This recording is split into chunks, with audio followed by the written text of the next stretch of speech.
नमस्कार, मैं हूं आपके साथ प्रेरणा मिश्रा। जैसा कि आप जानते हैं कि आयुष्मान में हर बार स्वास्थ्य संबंधी समस्याओं पर खास जानकारी दी जाती है। इसी कड़ी में आज हमारे साथ स्टूडियो में मौजूद हैं डॉक्टर दीप्ति गुप्ता, जो बंसल हॉस्पिटल में प्रसूति और स्त्री रोग विशेषज्ञ हैं। डॉक्टर, आपका बहुत स्वागत करती हूँ बंसल न्यूज़ में। Thank you.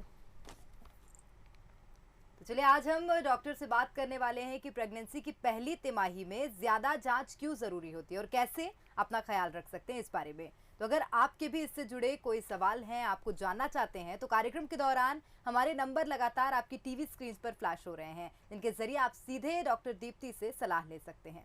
तो चलिए ये सिलसिला शुरू करते हैं। और डॉक्टर, सबसे पहला सवाल मेरा आपसे यही है कि महिलाओं को जब पता चलता है कि वो प्रेग्नेंट हैं, तो उनके मन में कई प्रकार के सवाल आते हैं और आज हम इन सब सवालों के जवाब डॉक्टर आपसे जानेंगे। तो कैसा आप तो जैसे कि डॉक्टर डील ही करती हैं उन पेशेंट से, तो कैसा वो लोग फील करते हैं? क्या कुछ नॉर्मली समस्याएं और उनके सवाल होते हैं? देखिए, जब पेशेंट्स पहली बार हमारे पास आते हैं, उन्होंने जस्ट अभी एक घर पे यूरिन प्रेगनेंसी टेस्ट करा होता है जिसमें 2 लाइनें होती हैं। स्पेशली उन महिलाओं की जिनकी फ़र्स्ट प्रेगनेंसी हो, उनके मन में बहुत सारे सवाल रहते हैं, बहुत सारी उत्सुकता होती है कि आगे क्या होने वाला है। मैं ये बताना चाहूँगी कि ये जो प्रेगनेंसी के पहले 3 महीने हैं, या जिनको हम फर्स्ट ट्राइमेस्टर कहते हैं, ये प्रेगनेंसी का ऑलमोस्ट सबसे इम्पॉर्टेंट टाइम होता है। ये सबसे इम्पॉर्टेंट टाइम इसलिए है क्योंकि इसी टाइम बच्चे के सारे अंग बन रहे हैं, उसके सारे बॉडी पार्ट्स बन रहे हैं, दोनों हाथ, पाँव, हार्ट, ब्रेन, हार्ट के चारों चेम्बर्स। तो इस टाइम पे जो इनिशियल डेवलपमेंट हो रहा है वो बहुत ज़रूरी है। वैसे ही जब वो पहली बार हमारे पास आती हैं, बहुत सारी ऐसी महिलाएं होती हैं जिनका कभी कोई ब्लड टेस्ट नहीं हुआ होता है, जिनका कभी ब्लड प्रेशर मेजर नहीं हुआ होता है, जिनको अपना वज़न के बारे में कोई जानकारी नहीं है। तो जो हम पहली बार पेशेंट्स को देखते हैं, तो एक बार हम अपना बेसलाइन ठीक करते हैं। उनका वज़न कितना है, उनका ब्लड प्रेशर कैसा है, उनके पहले की हिस्ट्री कैसी रही है, क्या पहले कोई अबॉर्शन हुआ है, मिसकैरेज हुआ है, पहले क्या कोई किसी प्रकार का ऑपरेशन हुआ है, क्या वो ब्लड प्रेशर की, शुगर की या थायराइड की दवाई खा रहे हैं। इसीलिए जो आपका पहला अपॉइंटमेंट होता है डॉक्टर से, वो बहुत ज़रूरी होता है। बिल्कुल।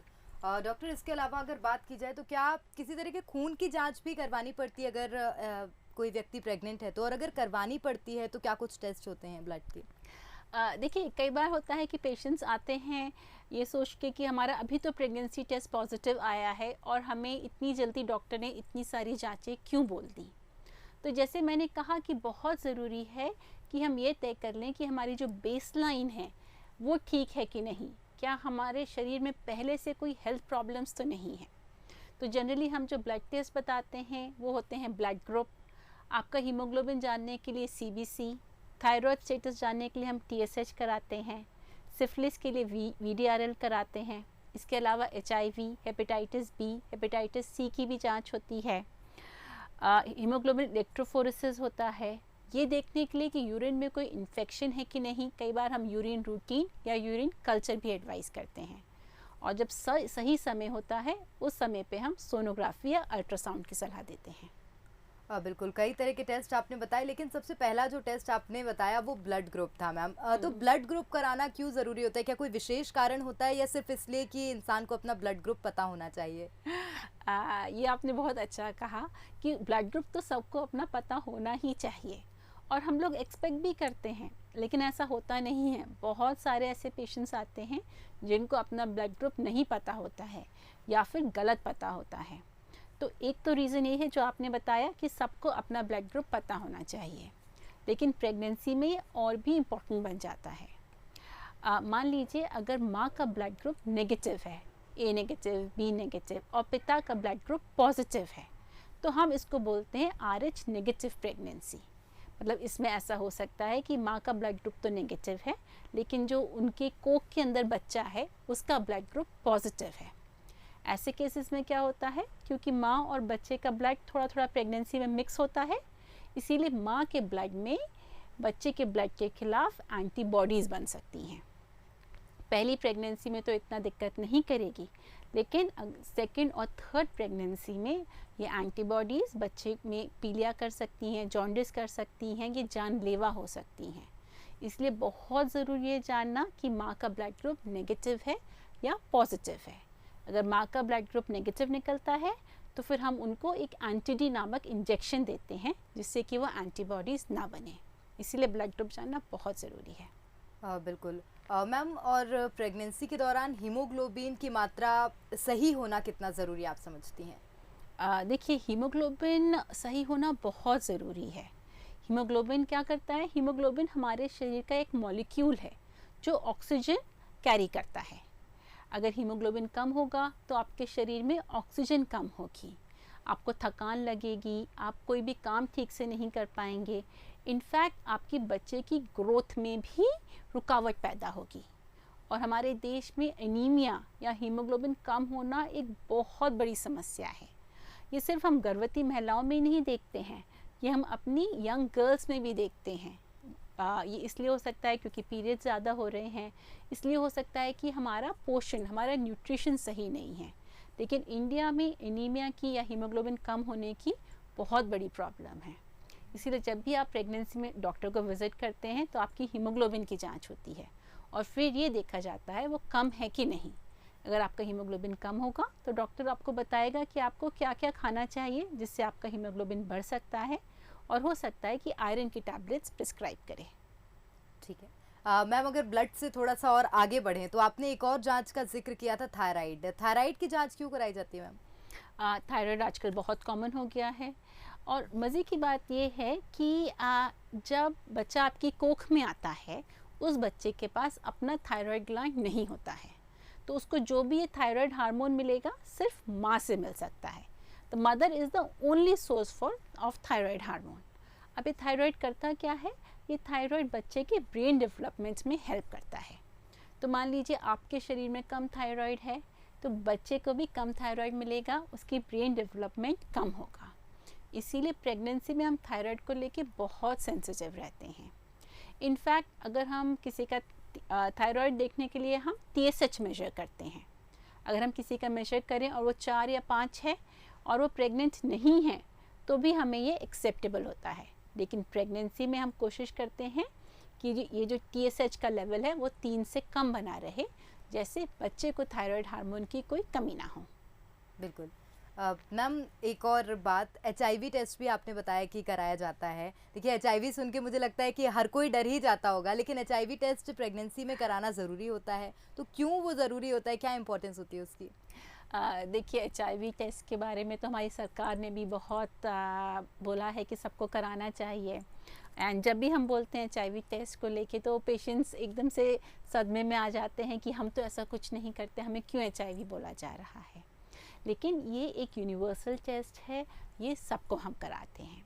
क्यों कराते हैं?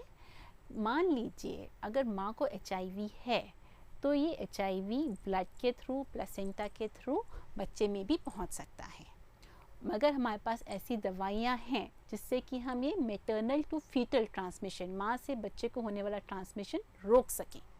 और ये दवाइयाँ हम प्रेगनेंसी में जितनी जल्दी शुरू कर देंगे उतना अच्छा है। तो आपकी एक टेस्ट से ये हो सकता है कि मान लो आपको नहीं पता हो तो HIV का पता लग सकता है और हम आपके बच्चे को HIV से ग्रसित होने से बचा सकते हैं। इसीलिए HIV का टेस्ट बहुत ज़रूरी है। ठीक है मैम, लेकिन क्या ब्लड टेस्ट के अलावा और भी कोई ऐसे टेस्ट होते हैं जो कि प्रेगनेंसी के दौरान कराने चाहिए और ज़रूरी होते हैं कराने? देखिए, ये मैंने आपको बताया रूटीन ब्लड टेस्ट के बारे में। इसके अलावा जैसे एक होता है, हम कहते हैं हीमोग्लोबिन इलेक्ट्रोफोरेसिस। ये हम कराते हैं देखने के लिए कि आपको थैलेसीमिया या सिकल सेल के कैरियर तो नहीं हो आप। अब ये होती हैं, ये खून की बीमारियां होती हैं। यदि आपने कभी देखा हो, कुछ ऐसे बच्चे हैं जिनको बचपन से ही बार बार खून लगता है क्योंकि उनके शरीर में खून कम रहता है। ये जनरली बच्चे ऐसे होते हैं जिनको सिकल सेल या थैलेसीमिया होता है। ये एक जेनेटिक प्रॉब्लम्स हैं जो हमको हमारे माँ बाप से मिलती हैं। तो अगर हम ये टेस्ट कराते हैं महिलाओं में देखने के लिए कि उनमें इसका जीन तो नहीं है, वो इसके कैरियर तो नहीं है। अब ये टेस्ट बार बार कराने की ज़रूरत नहीं है। अगर मेरे शरीर के अंदर थैलेसीमिया या सिकल सेल आज नहीं है तो वो कभी नहीं होगा। तो मान लीजिए आपने एक बार प्रेगनेंसी में करा लिया तो अपनी दूसरी या तीसरी प्रेगनेंसी में आपको ये टेस्ट कराने की ज़रूरत नहीं पड़ती है। दूसरा टेस्ट होगा विटामिन डी। तो अगर कोई महिला ऐसी है जिनको बहुत कमर दर्द हो रहा है या हमें ऐसा लगता है कि उनको बिल्कुल भी धूप नहीं मिल रही है, तो उन महिलाओं में हम विटामिन डी का टेस्ट कराते हैं। बिल्कुल। और एक और जो समस्या मैम, क्योंकि आसपास बहुत से लोग ऐसे थे जो कि प्रेग्नेंट भी थे, तो उनमें एक और समस्या मैंने सुनी थी और देखी भी है कि यूरिन की काफ़ी ज़्यादा समस्या उन लोगों को आती है। तो ऐसा क्यों होता है? क्या वो घबराने वाली बात है? उसका विशेष ध्यान रखना चाहिए? देखिए, प्रेगनेंसी में बहुत सारे हार्मोनल चेंजेस होते हैं। आपके शरीर में इतने चेंजेस होंगे कि कुछ चेंजेस आपको समझ ही नहीं आएंगे। उन्हीं में से एक होता है कि आपको बार बार बाथरूम जाने की ज़रूरत पड़ सकती है, आपको बार बार यूरिन पास करने की ज़रूरत पड़ सकती है। इसके दो रीज़न्स हो सकते हैं। पहला, क्योंकि सिर्फ हार्मोनल चेंजेस है, उसकी वजह से, जिसमें घबराने की कोई ज़रूरत नहीं है और कोई ट्रीटमेंट की भी ज़रूरत नहीं है। दूसरा ये भी हो सकता है कि आपको यूरिन इन्फेक्शन हो। प्रेगनेंसी में यूरिन इन्फेक्शन होना काफ़ी कॉमन है। प्रेगनेंसी में ऑल्दो कॉमन बहुत है, लेकिन इसको पकड़ना भी ज़रूरी है और इसका इलाज भी ज़रूरी है। अगर किसी प्रेग्नेंट महिला को यूरिन में इन्फेक्शन हो तो उससे अबॉर्शन का, मिसकैरेज का खतरा हो सकता है। उससे महिला समय से पहले लेबर पेन्स आ सकते हैं, प्रीटर्म डिलीवरी हो सकती है। इनफैक्ट वो इन्फेक्शन महिला की किडनी तक जा सकता है। इसीलिए हम कई बार प्रेगनेंसी में यूरिन का टेस्ट करा के देखते हैं कि उनको इन्फेक्शन है कि नहीं है। अगर इन्फेक्शन निकलता है तो हम वो एंटीबायोटिक्स प्रिस्क्राइब करते हैं जो प्रेगनेंसी में पूरी तरह सेफ हों। इसीलिए बहुत ज़रूरी है आपके जो भी सिम्टम्स हो आप डॉक्टर को बताएं। तो चलिए, तमाम टेस्ट का मैम जिक्र कर रहे हैं, तो एक और टेस्ट जो कि मुझे लगता है कि बहुत कॉमन होता है प्रेगनेंसी के दौरान, सोनोग्राफी। सोनोग्राफी को लेकर लोग बहुत उत्सुक भी रहते हैं, लेकिन एक तरफ ये भी कहा जाता है कि सोनोग्राफी ज़्यादा कराना हानिकारक भी होता है। तो मैम, साफ ये बात करिए कि कब सोनोग्राफी करानी चाहिए और प्रेगनेंसी के दौरान कितनी बार करा सकते हैं? ये आपने बहुत अच्छा सवाल पूछा, क्योंकि अगर हम 20-30 साल पहले की बात करेंगे और अब की बात करेंगे तो अब हम प्रेगनेंसी में ज़्यादा सोनोग्राफी कराते हैं। और कई बार होता है कि जो पेशेंट्स के साथ उनकी दादी या नानी आई होती हैं, वो बोलती हैं हमारे समय तो इतनी सोनोग्राफी नहीं होती थी। कई बार पेशेंट्स को ये लगता है कि सोनोग्राफी में एक्सरे रेडिएशन है और कहीं बच्चे को कुछ हानि ना हो जाए। तो पहली बात तो सोनोग्राफी में कोई एक्सरे रेडिएशन नहीं होता है, इससे बच्चे को कोई भी नुकसान नहीं होता है। फिर आई हमें कब करानी चाहिए। जनरली मैं अपने पेशेंट्स की पहली सोनोग्राफी कराती हूँ जब उनके पीरियड को मिस हुए 7 वीक्स हो गए हैं। मतलब आपने अगर आज पीरियड मिस किया है तो उसके 1.5 महीने बाद 7 वीक्स पे हमको जनरली बेबी की हार्ट बीट मिल जानी चाहिए। हम इसमें बेबी की हार्ट बीट देख रहे हैं, हम देख रहे हैं कि बेबी की कितनी ग्रोथ हो रही है। हम ये भी देख रहे हैं कि आपका एक बेबी है कि जुड़वा बेबीज़ हैं और कोई ब्लीडिंग वगैरह तो नहीं है। इसके अलावा हम ये भी देख रहे हैं ये जो प्रेगनेंसी है वो यूट्रस में ही तो है, कहीं ये आपकी फेलोपियन ट्यूब्स में तो नहीं, जिसको हम एक्टोपिक प्रेगनेंसी कहते हैं। तो जनरली पहली सोनोग्राफी होती है 7 वीक्स पे। लेकिन मान लीजिए आपको ब्लीडिंग हो रही है, मान लीजिए आपको दर्द हो रहा है और आपके डॉक्टर को लग रहा है कि ये प्रेगनेंसी गर्भाशय में नहीं, आपकी बेबी ट्यूब्स में या फेलोपियन ट्यूब्स में है, या मान लीजिए आपको पहले 2 या 3 मिसकैरेज हो चुके हैं। ऐसे स्थिति में ये भी हो सकता है कि डॉक्टर आपको जल्दी सोनोग्राफी कराए। हो सकता है जैसे ही आपने पीरियड मिस किया हो उसके 1 हफ्ते बाद ही आपकी सोनोग्राफी हो जाए और 2-3 हफ्ते बाद फिर से एक और सोनोग्राफी हो। हाँ, बिल्कुल। तो मैम, सोनोग्राफी जिस तरह से आपने बताया कि 1-1.5 हफ्ते बाद कराई जाती है, लेकिन क्या उसके अलावा कोई और भी तरह का टेस्ट होता है जो कि 3 महीने में कराना चाहिए, पहले 3 महीने में? देखिए, ये एक बहुत ही स्पेशल टेस्ट होता है और इसके बारे में बहुत कम लोगों को पता है। इसको हम कहते हैं एंटी स्कैन या डबल मार्कर। अब कभी आपने अगर ऐसे देखे होंगे ऐसे बच्चे जो फिज़िकली और मेंटली रिटार्डेड हों, जिनका मानसिक और शारीरिक डेवलपमेंट उतना नहीं होता है, तो जनरली ऐसे बच्चों में क्रोमोसोम की प्रॉब्लम होती है। जो सबसे कॉमन होता है डाउन सिंड्रोम, जिसको हम ट्राइसोमी 21 कहते हैं। मतलब जो 21 क्रोमोसोम है वो 2 नंबर में होना चाहिए, लेकिन वो 3 है, ट्राइसोमी 21। ऐसे बच्चों का मानसिक और शारीरिक स्वास्थ्य कमज़ोर होता है। और हम चाहें तो हम देख सकते हैं कि इस प्रेगनेंसी में बच्चे को कितनी रिस्क है। अब ये रिस्क जनरली माँ की एज के साथ बढ़ती जाती है। तो मान लीजिए कोई महिला 35 वर्ष की हो तो उसमें रिस्क रहेगा 1 in 350। और जब वो 40 वर्ष की अगर कोई महिला प्रेग्नेंट हो तो उसमें रिस्क रहता है 1 in 100, मतलब 100 महिलाओं में से किसी एक महिला का बच्चा डाउन सिंड्रोम से ग्रसित होगा। तो ये जो हम टेस्ट करते हैं जिसको हम डबल मार्कर कहते हैं, डाउन सिंड्रोम स्क्रीनिंग कहते हैं, इसमें एक सोनोग्राफी होती है जिसको एंटी स्कैन कहते हैं, और ब्लड टेस्ट होता है जिसको डबल मार्कर कहते हैं। ये टेस्ट हमें ये बताता है कि बच्चे में डाउन सिंड्रोम होने का क्या रिस्क है। इसकी रिपोर्ट ऐसी आ सकती है कि रिस्क है 1 in 10,000, मतलब 10,000 महिलाओं में से किसी एक महिला को किसी एक बच्चे को डाउन सिंड्रोम होगा। तब हम इस रिस्क को बहुत कम मानते हैं और कुछ भी नहीं करते हैं।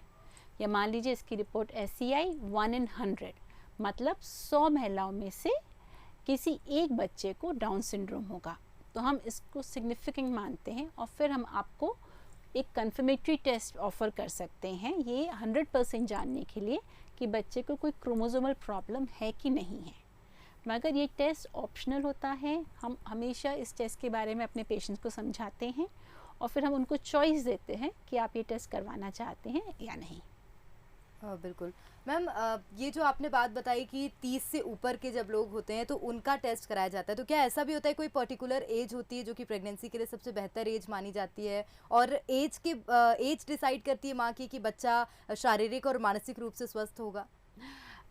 ये एक्चुअली थोड़ा सा कंट्रोवर्शियल ही है, क्योंकि हमारे सोशल कल्चरल अगर आज देखा जाए तो महिलाओं की एज बढ़ती जा रही है और वो देर से प्रेग्नेंट हो रही हैं, कंसीव हो रही हैं। पहले तो मैं बताऊंगी कि जो मैंने डाउन सिंड्रोम को बताया वो ज़्यादा उम्र की महिलाओं में रिस्क ज़्यादा होती है, लेकिन होने को किसी में भी हो सकता है। तो अगर एक 25 वर्ष की महिला मुझसे बोलेगी कि नहीं मैं टेस्ट कराना चाहती हूँ, तो हम उनको भी ये टेस्ट ऑफ़र करेंगे। बाकी अगर हम एज की बात करें तो देखिए जैसे जैसे महिलाओं की एज बढ़ती है, जो एग होता है, जो अंडा होता है, उसकी क्वालिटी कम होती जाती है। इसके अलावा महिलाओं में डायबिटीज़ हो सकती है, ब्लड प्रेशर हो सकता है। तो अगर सिर्फ मेडिकल पॉइंट ऑफ व्यू से बोलेंगे, अगर आप 32 के पहले कंसीव करें तो कॉम्प्लिकेशंस होने का चांस कम रहता है। ओके मैम, एक और बात, 3 महीना मुझे लगता है जिस तरह से आपने स्टार्टिंग में ही बताया था कि 3 महीने की जो प्रोसेस होती है बच्चे के हाथ पाँव के डेवलपमेंट में भी वो बहुत बड़ा योगदान निभाती है, तो उसमें खान पान का भी बहुत बड़ा योगदान होता होगा। तो क्या कुछ माँ खाने पीने का ध्यान रख सकती है, क्या कुछ खा सकती हैं जिससे वो स्वस्थ रहें? देखिए पहले 3 महीने थोड़े से कठिन होते हैं, क्योंकि आपको अच्छा खाना पीना है, क्योंकि बच्चे के शरीर बन रहे हैं। लेकिन उसी टाइम पे हो सकता है कि आपको उल्टी हो रही हो, आपका जी मिचला रहा हो, आपका कुछ खाने का मन नहीं कर रहा हो। इसीलिए ये बैलेंस रखना बहुत ज़रूरी है। हमें पता है कि हमारे खाने में आयरन होना चाहिए, कैल्शियम होना चाहिए, प्रोटीन होना चाहिए, और यही सब हमको अपने खाने में ढूंढना है कि किस चीज़ में हमको क्या मिलेगा। इसके अलावा प्रेगनेंसी में हम कोशिश करते हैं कि आपको किसी भी प्रकार की एंटीबायोटिक्स नहीं दें, क्योंकि आपके शरीर में जो जाएगा वही बच्चे के शरीर में जाएगा।